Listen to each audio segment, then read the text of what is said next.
નમસ્કાર દર્શક મિત્રો, રાજનીતિ સંદેશ ન્યૂઝમાં આપનું સ્વાગત છે।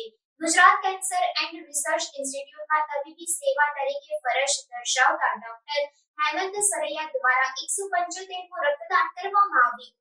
ગુજરાત કેન્સર એન્ડ રિસર્ચ ઇન્સ્ટિટ્યૂટમાં તબીબી સેવા અને પરોપકારના ક્ષેત્રે એક નોંધપાત્ર સીમાચિહ્નરૂપ જાહેરાત કરતા અમને આનંદ થાય છે કે ડોક્ટર હેમંત સરૈયા જેઓ ગુજરાત કેન્સર એન્ડ રિસર્ચ ઇન્સ્ટિટ્યૂટમાં છેલ્લા 20 વર્ષથી કન્સલ્ટન્ટ પ્લાસ્ટિક સર્જન તરીકે કામ કરી રહ્યા છે, તેમના દ્વારા 175મું રક્તદાન કરવામાં આવ્યું। આ ઐતિહાસિક ક્ષણની ડોક્ટર હેમંત સરૈયાનું નિયમિત રક્તદાન માટેનું સમર્પણ, નિસ્વાર્થતા અને કરુણાની ભાવના દર્શાવે છે, જે તબીબી વ્યવસાય માટે અભિન્ન છે। તેમનું યોગદાન માત્ર દર્દીની સંભાળમાં નિમિત્ત બન્યું છે, પરંતુ સમુદાયના અન્ય લોકો માટે પણ પ્રશંસનીય ઉદાહરણ સ્થાપિત કર્યું છે।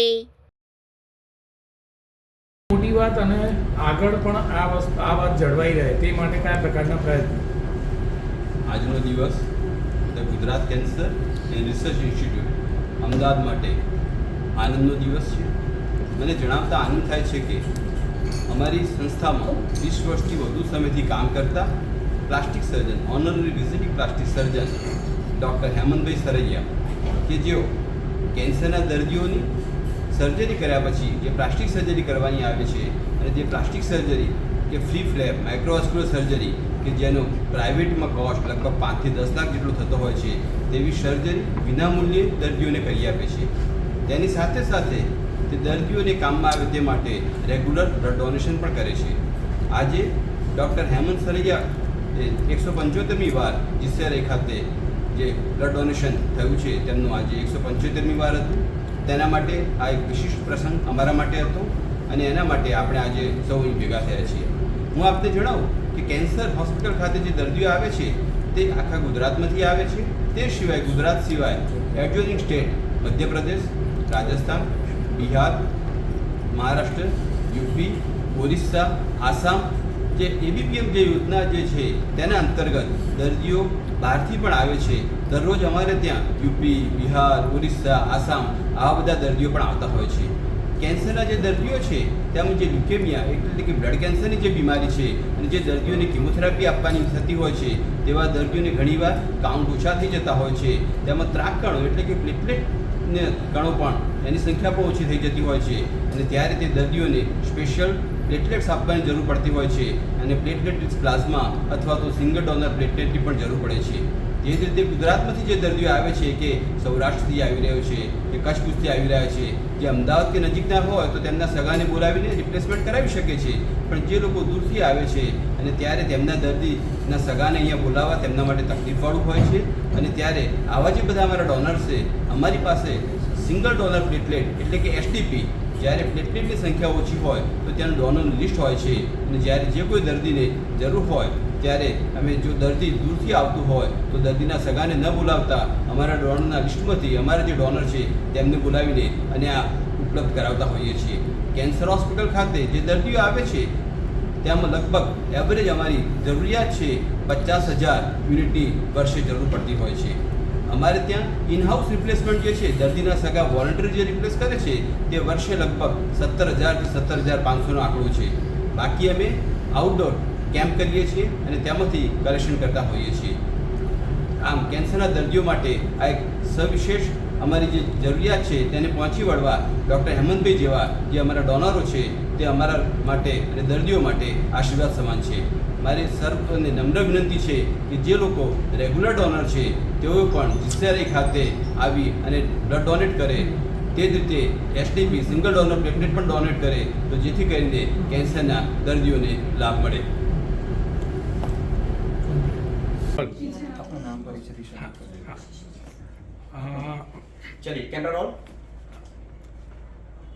હું છું ડૉક્ટર હેમંત સરૈયા, પ્લાસ્ટિક અને કોસ્મેટિક સર્જન। હું આ સંસ્થા સાથે છેલ્લા 20 વર્ષથી જોડાયેલો છું। હું પોતે પ્રાઇવેટ પ્રેક્ટિસ કરું છું સાથે સાથે, અને પાલડીમાં મારું નર્સિંગ હોમ છે। મેં લગભગ 18 વર્ષની ઉંમરથી બ્લડ ડોનેશન કરવાનું ચાલુ કર્યું, અને ધીરે ધીરે કરતા ગયો અને આજે આ મુકામે પહોંચ્યો છું કે જે આજે મેં 175મી વાર બ્લડ ડોનેશન કર્યું છે. અને આપને જણાવતા આનંદ થાય છે કે હું દુનિયાનો પહેલો એવો પ્લાસ્ટિક સર્જન છું કે જેણે 175 વાર બ્લડ ડોનેશન કર્યું છે. એટલે જેનું મને બહુ આનંદ છે અને બહુ ગૌરવ છે. અને એ સાથે હું ભગવાનનો આભાર માનું છું કે એમણે મને એવી હેલ્થ આપી છે કે જેનાથી હું બ્લડ ડોનેશન કરી શક્યો છું. એની સાથે સાથે મારા ફેમિલી મેમ્બર્સનો પણ હું ઘણો આભાર માનું છું કે જે લોકોએ મને ઘણું એન્કરેજમેન્ટ આપ્યું છે. અને બ્લડ ડોનેશન કરતાં એ લોકોએ પણ પોતે પણ બ્લડ ડોનેશન કરવાનું ચાલુ કર્યું છે અને એ લોકો પોતે કરી રહ્યા છે. અને હું આ સંસ્થાનો એસ્પેશિયલી શશાંકભાઈનો આભાર માનું છું કે જેમણે મને કોન્સ્ટન્ટ એન્કરેજમેન્ટ આપ્યું છે. 150મી વાર પણ એ પોતે હાજર હતા, 175મી વારના બ્લડ ડોનેશનમાં પણ એ હાજર હતા. અને અમારા સંસ્થાના સર્વે મેમ્બર્સ એ લોકોએ મને ઘણો એન્કરેજ કર્યો છે. એટલે બધાનો આભારી છું. પરિવારમાં અન્ય કોણ છે જે સતત બ્લડ ડોનેટ કરતું રહ્યું? મારા પરિવારની અંદર મારો નાનો બ્રધર છે જે ઇન્ડિયામાં હતો ત્યારે રેગ્યુલર બ્લડ ડોનેટ કરતો હતો. એણે 50થી ઉપર વાર બ્લડ ડોનેશન કરેલું છે. મારા વાઈફે 20થી વધારે વાર બ્લડ ડોનેશન કર્યું છે. અને મારો દીકરો જ્યારે 18મી એની બર્થડે હતી ત્યારથી જ એણે બ્લડ ડોનેશન કરવાનું ચાલુ કર્યું. પણ અનફોર્ચ્યુનેટલી અત્યારે યુએસએ માઇગ્રેટ થયો છે. એણે ત્યાં માઇગ્રેટ થતાં પહેલાં 20 વાર બ્લડ ડોનેશન કર્યું હતું. હવે યુએસએની અંદર અત્યારે એ લોકો કરવા નથી દેતા, પણ જ્યારે પણ પાછો આવશે ત્યારે he would restart doing blood donation. આપે ક્યારથી બ્લડ ડોનેટ કરવાનું શરૂ કર્યું ને કઈ વાત હતી જેના કારણે આપ પ્રેરિત થયા અને બ્લડ ડોનેટ કરતા રહ્યા? હું જ્યારે ફર્સ્ટ MBBSમાં હતો એ વખતે મને એડમિશન સુરતમાં મળ્યું હતું. અને એ વખતે તો મને ખબર પણ નથી કે મારું બ્લડ ગ્રુપ શું છે કે શું નહીં. એ વખતે અમારે એક ફિઝિયોલોજી નામનો સબ્જેક્ટ આવે, એની અંદર બ્લડ ગ્રુપ કરવા માટેનો એક એક્સપેરિમેન્ટ હોય. એ વખતે મને ખબર પડી કે મારું AB પોઝિટિવ બ્લડ ગ્રુપ છે. અને એક દિવસ હું લેક્ચરમાં બેઠો હતો ત્યારે કોઈક કેઝ્યુઅલ્ટીમાંથી કોઈક પ્યુન આવ્યો અને એમણે કીધું કે ભાઈ AB પોઝિટિવ બ્લડની જરૂર છે. એટલે હું ઊભો થઈને પહોંચી ગયો. તો બ્લડ બેંક ઓફિસરે મારી સામે જોયું. એ વખતે મારું વજન 42 કિલો હતું. મને 18 વર્ષ પૂરા નહોતા થયેલા. છતાં પણ એમણે કીધું કે તમને 18 વર્ષ નથી થયા, 42 કિલો વજન છે, પણ હવે અત્યારે એક પેશન્ટની જિંદગીનો સવાલ છે એટલે અમે તમારું બ્લડ એક્સેપ્ટ કરી લઈએ છીએ. અને એ વખતે બ્લડ ડોનેશન કર્યું. એવા જ ટાઈપનો ઇન્સિડન્સ 3 મહિના પછી થયો.